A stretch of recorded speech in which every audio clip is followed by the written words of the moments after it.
जय हिंद दोस्तों इस वीडियो में आपको बताने वाला हूं स्टेट बैंक ऑफ इंडिया यानी कि एसबीआई सर्कल बेस्ड ऑफिसर यानी कि सीबीओ ऑनलाइन फॉर्म 2020 के बारे में कि कैसे आपको 3850 पदों का फॉर्म फिलअप करना है। तो आप इस वीडियो को देखते रहिए, मैं आपको इसके बारे में पूरी जानकारी देने वाला हूं जिससे कि आप इस फॉर्म को बिना किसी मिस्टेक के भर पाओगे। तो चलिए दोस्तों शुरू करते हैं। दोस्तों यहाँ पर फॉर्म फिलअप का प्रोसेस बताने से पहले मैं आपको थोड़ा शॉर्ट में इसके एलिजिबिलिटी क्राइटेरिया के बारे में जानकारी दे दूं ताकि आपको ये ना पूछना पड़े या फिर ये ना जानना पड़े कि इसमें कौन लोग एलिजिबल है आवेदन करने के लिए और कौन लोग एलिजिबल नहीं है। तो यहां पर सबसे पहले इसकी इंपॉर्टेंट डेट्स चेक कर लेते हैं। आप लोग इसमें 27 जुलाई 2020 से लेकर 16 अगस्त 2020 तक आवेदन कर पाओगे और फी जमा करने की भी अंतिम तिथि 16 अगस्त 2020 ही रखी गई है।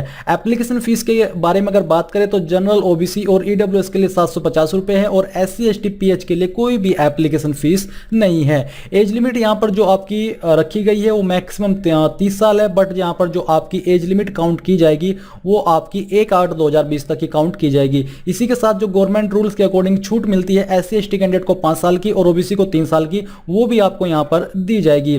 फिर यहां पर दोस्तों आप इसकी जो मेनली वैकेंसी वो देख लीजिए, किस कैटेगरी के लिए कितने पद निकाले वो आप यहां पर चेक कर लीजिए। साथ ही यहां पर आपको एलिजिबिलिटी के अंदर देखने को मिलेगा कि इसमें आपसे बैचलर डिग्री मांगी है किसी भी स्ट्रीम के अंदर, बट साथ ही यहां पर दोस्तों आपसे एक तो लोकल लैंग्वेज मांगी है यानी कि जहां से आप बिलोंग करते हो वहां की आपको लोकल लैंग्वेज आनी चाहिए। सेकंड थिंग, आपके पास 2 साल का एक्सपीरियंस भी होना चाहिए और ये यहां पर आपसे जरूरी रूप से मांगा है। नीचे आपको कैटेगरी वाइज वैकेंसी डिटेल जानने को मिल जाएगी कि किस कैटेगरी के लिए किस स्टेट में कितने पद निकाले गए हैं। अब चलिए ये आपको क्लियर हो गया है। अब इसके फॉर्म फिलअप प्रोसेस के बारे में बात कर लेते हैं। तो अभी जो यहां पर आप वेबसाइट चेक कर पा रहे हो इसी के माध्यम से अप्लाई ऑनलाइन किया जाएगा और इसका डायरेक्ट लिंक मैं आपको वीडियो के डिस्क्रिप्शन में देने वाला हूं। तो आपको ये लिंक ओपन कर लेना है और ओपन करने के बाद यहां पर आपको आना है, आप देखोगे क्लिक फॉर न्यू रजिस्ट्रेशन, तो आपको इसके ऊपर क्लिक करना है। इसके ऊपर क्लिक करने के बाद यहां पर आपके सामने कुछ इस तरह का इंटरफेस आ जाएगा। यहां से आपको इसको कंटिन्यू करना है और कंटिन्यू करने के बाद सबसे पहले आपको यहां पर अपना फर्स्ट नेम एंटर कर देना है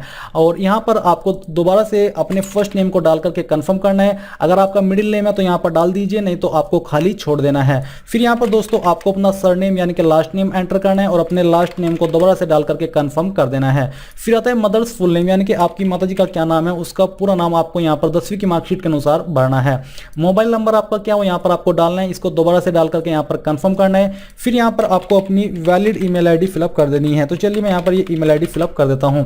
फिर आपको सेम ईमेल आईडी को दोबारा से डाल करके यहां पर कंफर्म भी कर देना है और इसको कंफर्म करने के बाद नीचे आप यहां पर आपको देखने को मिलेगा सिक्योरिटी कोड यानी कि कैप्चा कोड। तो जो भी कैप्चा कोड आपके सामने आए, जो कि बेसिकली सभी के सामने अलग अलग होगा, तो वही आपको यहां पर भरना है और भरने के बाद जितनी भी जानकारी आपने यहां पर भरी है इन सभी को एक एक करके अच्छे से चेक कर लेना है, क्योंकि आप इनको बाद में एडिट नहीं कर पाओगे। और पूरी तरीके से श्योर होने के बाद आपको नीचे रजिस्टर के ऊपर क्लिक कर देना है। अब दोस्तों यहां पर आपके सामने फिर से वेलकम विंडो आएगी, आपको यहां से इसको कंटिन्यू करना है और कंटिन्यू करने के बाद आप यहां पर देखोगे you are registered successfully, registration number ये और एक आपको रैंडम पासवर्ड भी मिल चुका है और साथ ही सेम जानकारी आपको मैसेज और मेल के माध्यम से भी भेज दी गई होगी। तो आपको क्या करना है, आपको यहां पर नीचे आना है और नीचे आकर के आप देखोगे पोस्ट यानी कि सिलेक्ट पोस्ट टू अप्लाई। तो बेसिकली इसमें एक ही पोस्ट है सर्कल बेस्ड ऑफिसर की, तो आपको ये सिलेक्ट कर लेनी है। सिलेक्ट करने के बाद यहां पर आपके सामने एलिजिबिलिटी दी जा रही है, आपको इनको एक बार चेक कर लेना है और चेक करने के बाद आपको यहां पर कंटिन्यू के ऊपर क्लिक करना है। फिर आता है ग्रेड। अब यहां से आपको इसके ऊपर क्लिक करके एक ग्रेड है इसके अंदर आपको ये चूज कर लेनी है। कैटेगरी यहां पर आपकी दी जा रही है जो कि आपकी बेसिकली कास्ट कैटेगरी है, तो आपको अपनी यहां पर कैटेगरी चूज कर लेनी है। फीस का अमाउंट यहां पर आपको देखने को मिल पा रहा है। अब दोस्तों ये सब जानकारी चेक करने के बाद आपको नीचे आकर के सेव एंड नेक्स्ट के ऊपर क्लिक कर देना है। इसके ऊपर क्लिक करने के बाद यहां पर दोस्तों आपको नेक्स्ट इंटरफेस के ऊपर नेक्स्ट स्टेप के ऊपर भेजा जाएगा जो कि है आपका डिटेल्स के बारे में। तो यहां पर आपसे पूछा जा रहा है कि are you physically challenged, basically क्या आप विकलांग हो, अगर हो तो आपको यहां पर यस करना है, नहीं तो नो कर देना है। Religion to which you belong, तो आप किस रिलीजन से बिलोंग करते हो वो रिलीजन आपको यहां से चूज कर लेना है। Do you belong to religious minority community, तो अगर आप करते हो तो यस कीजिए, नहीं तो आपको नो करना है। मैं आपको बता दूं कि ये आप ही को मालूम होना चाहिए कि जो आपकी कास्ट है क्या वो रिलीजियस माइनॉरिटी कम्युनिटी के अंदर आती है या फिर नहीं आती है, क्योंकि कई बार आप लोगों के कमेंट आते हैं कि सर मैं इस कास्ट से हूं तो बताइए क्या मैं रिलीजियस माइनॉरिटी कम्युनिटी के अंदर आता हूं। तो ये आपको ही पता होना चाहिए क्योंकि कुछ कास्ट डिसाइड है पहले से जो कि इसके अंतर्गत आती है। फिर यहां पर दोस्तों नेशनलिटी दी जा रही है जो कि इंडियन है। डेट ऑफ बर्थ आपको यहां पर अब चूज करनी होगी, पहले डे सेलेक्ट कीजिए, फिर इसके बाद यहां से मंथ और इसके बाद ईयर चूज कर लीजिए कि किस ईयर के अंदर आपका जन्म हुआ है। ये करने के बाद यहाँ पर आपका जेंडर है, आपको अपना जेंडर चूज कर लेना है। मैरिटल स्टेटस आपको अपना सिलेक्ट करना है। फादर्स नेम यहाँ पर आपको पहले फर्स्ट नेम डालना है और इसके बाद आपको यहाँ पर मिडिल नेम डालना है और बाद में आपको लास्ट नेम एंटर कर देना है। फिर है applicant made for vacancy in the state, यानी कि किस स्टेट में आप या किस सर्कल में आप आवेदन करना चाह रहे हो, तो आपको इनमें से कोई भी एक सर्कल को चूज कर लेना है। तो चलिए हम यहाँ से सिलेक्ट कर लेते हैं मध्य प्रदेश। फिर दोस्तों यहाँ पर नीचे आपके सामने कोरस्पोंडेंस एड्रेस की जानकारी, बेसिकली आपका प्रेजेंट एड्रेस, तो जो भी आपका प्रेजेंट एड्रेस है वो यहाँ पर आपको फिलअप करना है। अगर आपका एड्रेस लॉन्ग है तो आप एड्रेस लाइन 3 का इस्तेमाल भी कर सकते हैं, नहीं तो आप इसको खाली छोड़ सकते हैं। फिर इसके बाद दोस्तों यहाँ पर आपको अपनी डिस्ट्रिक्ट का नेम फिलअप कर देना है। स्टेट आपकी जो भी है वो यहाँ से आपको चूज करनी होगी, चाहे आप जिस भी स्टेट से फॉर्म को भरे हो आपको सिलेक्ट कर लेनी है। पोस्ट ऑफिस पिन कोड या डिस्ट्रिक्ट पिन कोड क्या है वो आपको भर देना है। नीचे सेम एज कोरस्पोंडेंस एड्रेस, यानी कि अगर आपका प्रेजेंट एड्रेस और परमानेंट एड्रेस सेम है तो आपको यहाँ पर यस कर देना है, तो ऑटोमेटिकली जानकारी नीचे भी आ जाएगी। फिर है एड्रेस फॉर जीएसटी इनवॉइसिंग, यानी कि जो आपकी एप्लीकेशन फीस की जीएसटी इनवॉइसिंग है वो आप किस एड्रेस के ऊपर भेजना चाहते हो तो वो आपको यहाँ पर चूज करना है। और इसको चूज करने के बाद जितनी जानकारी आपने इस स्टेप के अंदर भरी है वो चेक कर लेनी है और फिर आपको सेव एंड नेक्स्ट के ऊपर क्लिक कर देना है। अब यहाँ पर दोस्तों आपके सामने आती है क्वालिफिकेशन की जानकारी, जो कि सबसे महत्वपूर्ण जानकारी है इस फॉर्म की, तो ये आपको बहुत ही सावधानी पूर्वक भरनी है। तो यहाँ पर दिया जा रहा है ग्रेजुएशन, जो कि आपकी कंप्लीट हो जानी चाहिए 1/8/2020 तक। फिर है डिग्री सब्जेक्ट स्ट्रीम, तो आपको यहाँ पर इसके ऊपर क्लिक करके आपकी जो भी क्वालिफिकेशन है वो आपको चूज कर लेनी है। अगर इनमें से है तो सिलेक्ट करनी है, नहीं तो आपको अदर्स के ऊपर क्लिक करके उस क्वालिफिकेशन का नाम यहाँ पर एंटर कर देना है। तो चलिए मैं यहाँ से बीए सिलेक्ट कर लेता हूँ। नेम ऑफ कॉलेज यूनिवर्सिटी, तो आपने किस कॉलेज या फिर किस यूनिवर्सिटी से किया उसका नाम यहाँ पर लिखना है। मैं यहाँ पर शॉर्ट फॉर्म में लिख रहा हूँ बट आपको डिटेल में नाम देना होगा। डेट ऑफ पासिंग, यानी कि आप किस डेट में पास किए हो अपनी ग्रेजुएशन, वो आपको यहाँ पर डे मंथ और ईयर चूज कर लेना है, यानी कि उसको एंटर कर देना है। तो चलिए हम यहाँ से इसको सिलेक्ट कर लेते हैं। परसेंटेज ऑफ मार्क्स, आपकी परसेंटेज कितनी थी सभी सेमेस्टर को मिला करके वो आपको यहाँ पर एंटर करनी है। तो चलिए हम इसको भर देते हैं। भरने के बाद आपकी क्लास ग्रेड क्या थी वो आपको सिलेक्ट करना है। तो चलिए हम यहाँ से इसको सिलेक्ट कर लेते हैं। फिर आती है पोस्ट ग्रेजुएशन एज ऑन 1/8/2020 तक की, तो अगर आपने पोस्ट ग्रेजुएट भी की है और आप उसकी भी जानकारी देना चाहते हो तो आप यहाँ पर दे सकते हो। वैसे जरूरी रूप से आपसे ये नहीं मांगी है तो मैं इसको खाली ही छोड़ देता हूँ। एक्सपीरियंस की जानकारी यहाँ पर आपको बोली गई है, ये भी आपका 1/8/2020 से पहले ही होना चाहिए, इसके बाद का वैलिड नहीं माना जाएगा। तो 2 साल का एक्सपीरियंस आपसे मांगा है तो आपको प्रेजेंटली वर्किंग, अगर आप प्रेजेंटली वर्किंग हो तो आप यस कर दीजिए, नहीं तो आपको नो करना है। और नो करने के बाद आपको नीचे आना है और आप देखोगे नेम ऑफ एम्प्लॉयर, यानी कि आपको उस कंपनी या फिर उस बंदे का नाम लिखना है जहां पर आपने काम किया। तो चलिए मैं यहाँ पर एक देना बैंक एक ऐसा ही रैंडमली नेम दे देता हूं ऑर्गेनाइजेशन का, बट आपको अच्छे से डिटेल में सही से जानकारी भरनी है। डेजिग्नेशन, यानी कि किस पद पर आप काम करते थे। तो चलिए मैं यहाँ पर कलर फिलअप कर देता हूँ। फिर आते हैं फ्रॉम, यानी कि कब से आपने वो वर्क ज्वाइन किया था, वो डेट मंथ और ईयर आपको यहाँ पर चूज करना है। तो चलिए मैं यहाँ से इसको सिलेक्ट कर लेता हूँ। ये सिलेक्ट करने के बाद आप यहाँ पर देखोगे कि कब तक किया है, तो आपको सेम तरीके से मंथ और यहाँ से ईयर चूज कर लेना है। तो चलिए हम यहाँ से इसको फिलअप कर देते हैं। ये करने के बाद यहाँ पर दोस्तों अपडेट आपकी वेबसाइट अपडेट होगी और जानकारी आपकी सेव हो जाएगी। तो यहाँ पर आपका जो एक्सपीरियंस है वो 1 ईयर 3 मंथ का हो रहा है, बट मैं इसको बाद में चेंज कर लूँगा।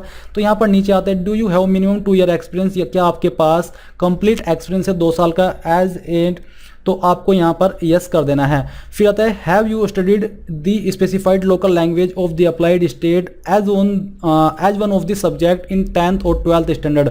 तो यहाँ पर आपको बेसिकली जो आपकी लोकल लैंग्वेज है, जैसे कि मैं यूपी से हूँ तो लोकल लैंग्वेज यूपी की हिंदी मानी जाती है। तो क्या आपने हिंदी 10वीं और 12वीं के अंदर पढ़ी है? अगर पढ़ी है तो यस कीजिए, नहीं तो आपको नो करना होगा। अगर नो करोगे तो अनएलिजिबल हो जाओगे। प्रेजेंटली एम्प्लॉयड इन, तो अगर आप इनमें से किसी बैंक के अंदर प्रेजेंटली एम्प्लॉयड हो तो आपको यहाँ पर उसके ऊपर टिक करना है, नहीं तो आप यहाँ पर अदर बैंक भी कर सकते हो। तो चलिए हम यहाँ पर इसके ऊपर ये कर देते हैं। फिर आता है JAIIB CAIIB स्टेटस, तो अगर आपका इसमें से कोई स्टेटस है आपको चूज करना है, नहीं तो आपको नन के ऊपर क्लिक कर देना है।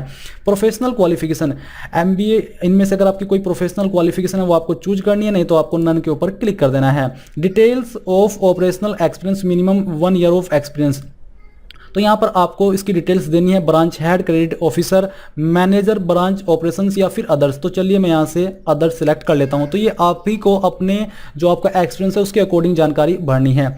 फिर details of operational experience minimum 1 year, जो आपने यहाँ पर इसकी जानकारी दी है तो आपको उसकी डिटेल्स यहाँ पर भर देनी है। फिर आते हैं यहाँ पर दोस्तों आपके सामने प्लीज एंटर लैंग्वेज, तो हम सबसे पहले यहाँ पर लिखते हैं हिंदी। हिंदी रीड करनी आती है तो इसके ऊपर टिक कीजिए, राइट करनी आती है तो इसके ऊपर टिक कीजिए और बोलनी आती है तो यहाँ पर टिक कर दीजिए।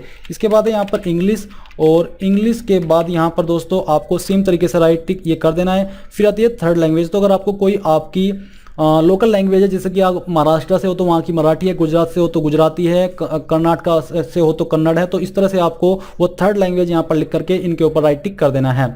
From where did you come to know about this opportunity, यानी कि इस अपॉर्चुनिटी के बारे में आपने कहाँ से सुना। Newspaper, social media, job portal, professional association या फिर अदर। तो बेसिकली आपने सोशल मीडिया सुना है जो कि यूट्यूब है। यूट्यूब को आप शायद काउंट कर सकते हो सोशल मीडिया के अंदर, बट आप यहाँ पर जॉब पोर्टल चूज कर सकते हैं या कोई भी जॉब पोर्टल, जैसे यहाँ पर जॉब पोर्टल बोला है तो आप यहाँ पर naukri.com या इसमें सिलेक्ट कर सकते हो। न्यूज़पेपर में भी यहाँ पर शायद आपको कुछ विकल्प दिए जा रहे हैं तो आप यहाँ पर एम्प्लॉयमेंट न्यूज़ चूज कर सकते हो। तो आप कोई भी चूज कर लीजिए, इसमें आपको कोई भी प्रॉब्लम नहीं आएगी। तो ये सब जानकारी आपने जितने भी स्टेप के अंदर भरी है वो आपको एक बार अच्छे से कंफर्म करनी है और फिर आपको यहाँ पर सेव एंड नेक्स्ट के ऊपर क्लिक कर देना है। सेव एंड नेक्स्ट के ऊपर क्लिक करने के बाद आपके सामने यहाँ पर अपलोड्स की जानकारी आ जाएगी, जहाँ पर आपको अपना फोटो, सिग्नेचर एंड कुछ डॉक्यूमेंट अपलोड करने हैं। तो यहाँ पर फोटो एंड सिग्नेचर अपलोड करने से पहले आप जानकारी देख लीजिए कि इसका जो डायमेंशन है उसमें जो आपकी वाइड है यानी कि चौड़ाई है वो 100 से 240 पिक्सल होनी चाहिए, हाइट होनी चाहिए 100 से 300 पिक्सल के बीच में, और साइज आपका 20 से 50 केबी के बीच रहना चाहिए। तो आपको क्या करना है, आपको चूज फाइल के ऊपर क्लिक करना है और जहां पर भी आपका फोटो है वो आपको सिलेक्ट करना होगा। तो चलिए मैं यहाँ पर एक रैंडम इमेज सेलेक्ट कर लेता हूँ। मैं यहाँ से इस इमेज को सिलेक्ट करता हूँ और सिलेक्ट करने के बाद यहाँ से ओपन करता हूँ। ओपन करने के बाद यहाँ पर आपका इमेज आएगा, बट जैसा कि इन्होंने बोला कि साइज अगर इसी के तहत रहेगा तो ही वो आपका जो इमेज है वो अपलोड हो पाएगा। तो चलिए मैं यहाँ से इस इमेज को सिलेक्ट करता हूं और सिलेक्ट करने के बाद यहां से ओपन कर देता हूं। तो ओपन करने के बाद आपका जो फोटो है वो यहां पर आ जाएगा बेसिकली। अब दोस्तों आपको यहां पर अपलोड पासपोर्ट साइज फोटो के ऊपर क्लिक करना है। इसके ऊपर क्लिक करने के बाद आप देखोगे फाइल अपलोडेड सक्सेसफुली, आपको उसको ओके करना है। फिर आता है अपलोड पासपोर्ट साइज फोटो। तो यहाँ सॉरी, ये तो आपका हो चुका है। आपको नीचे यहाँ पर अपना सिग्नेचर अपलोड करना है। इसका साइज भी आप यहाँ पर देख लीजिए, इसी साइज के तहत आपको इसको अपलोड करना होगा। फिर आती है आईडी प्रूफ। अब यहाँ पर दोस्तों आप आईडी प्रूफ में जो आपका फॉर्मेट है वो पीडीएफ का रहना चाहिए। अगर इमेज के अंदर है तो आप किसी भी वेबसाइट से उसको पीडीएफ के अंदर कन्वर्ट कर लीजिए, और जैसे कि आईडी आपकी आधार कार्ड, ड्राइविंग लाइसेंस, पासपोर्ट या फिर वोटर आईडी कार्ड, इनमें से कोई भी एक आईडी आपको यहाँ पर अपलोड कर देनी है। डेट ऑफ बर्थ का प्रूफ जिसमें कि आप 10वीं की मार्कशीट अपलोड कर सकते हो वो आपको अपलोड करना है। इसका फॉर्मेट भी पीडीएफ रहना चाहिए। ब्रीफ रिज्यूम, अब यहाँ पर दोस्तों आपको अपना रिज्यूम डालना है। इसके जो फॉर्मेट है वो यहाँ पर आपके सामने दिए जा रहे हैं। और educational certificate, relevant marksheet, degree certificate, basically यहाँ पर आपको अपनी मार्कशीट अपलोड करनी है जो भी आपकी ग्रेजुएशन सर्टिफिकेट है उसकी। फिर आते हैं यहाँ पर अपलोड एजुकेशनल सर्टिफिकेट। ये तो आपका सेम जैसे आप फाइल सेलेक्ट कर लोगे उसके बाद आपको इसके ऊपर क्लिक करके उसको अपलोड करना होता है। एक्सपीरियंस सर्टिफिकेट आपको यहाँ पर अपलोड करना होगा। और नीचे है आपकी 10th और 12th standard marksheet certificate evidencing having studied the specific local language of the applied state as one of the subject. तो बेसिकली यहाँ पर आपको 10वीं या 12वीं की मार्कशीट अपलोड करनी है, उनमें से कोई एक ही करनी है, दोनों नहीं करनी है। और चूज फाइल के ऊपर क्लिक करके इसको अपलोड कर देना है। नीचे आता है आपको प्रोफेशनल क्वालिफिकेशन। तो अगर आपने इसकी जानकारी भरी थी तो आपको यहाँ पर इसका सर्टिफिकेट भी अपलोड कर देना है। अपलोड प्रोफेशनल क्वालिफिकेशन, अगर आपने ये भी भरी थी तो आपको इसका अपलोड करना है, नहीं तो आपको ये खाली छोड़ना है। अपलोड CAB, ये अगर आपने भरी है तो आपको उसका सर्टिफिकेट अपलोड करना होगा जो कि आपका ऊपर दिया जा रहा है। Latest form 16 IT return salary slip. अब यहाँ पर दोस्तों ये भी जरूरी रूप से मांगी है, अगर नहीं होगी तो आप एलिजिबल नहीं हो पाओगे। तो ये भी आपको यहाँ पर भरना है, यानी कि उसकी जो PDF है वो अपलोड करनी होगी।